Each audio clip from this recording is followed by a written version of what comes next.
नमस्कार. शासन या यूट्यूब चॅनलवर आपल्या सर्वांचं खूप खूप स्वागत आहे. तर आताच्या घडीची सर्वात मोठी ब्रेकिंग न्यूज म्हणजे सरकारी कर्मचारी वेतनवाढ संदर्भात आताची अतिशय महत्त्वाची बातमी. त्या संदर्भात एपिसोडच्या माध्यमातून संपूर्ण अपडेट सविस्तरपणे पाहूया. सध्या कर्मचाऱ्यांची 8व्या वेतन आयोगाबद्दलची उत्सुकता वाढली आहे. वेतन कधी लागू होईल आणि त्यानंतर केंद्रीय कर्मचाऱ्याच्या पगारात किती वाढ होणार याची वाट कर्मचारी आणि पेन्शनधारक पाहत आहे.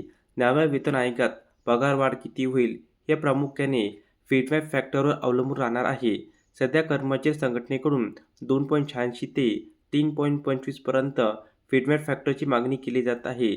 पण जर सरकारने 7व्या वेतन आयोगाप्रमाणे 2.57 फीडबॅक फॅक्टर कायम ठेवला तर पगाराचे गणित कसे बदलेल हे आपण समजून घेऊया.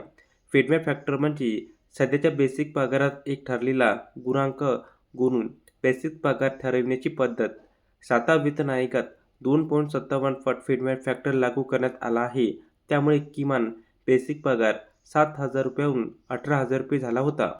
जर 8व्या वेतन आयोगातही 2.57 फीडबॅक फॅक्टर लागू झाला तर लेव्हल 1 मधील 18,000 रुपये बेसिक सॅलरीचे नवीन बेसिक 46,260 होऊ शकते. म्हणजेच बेसिकमध्ये 28,260 रुपयाची वाढ होईल.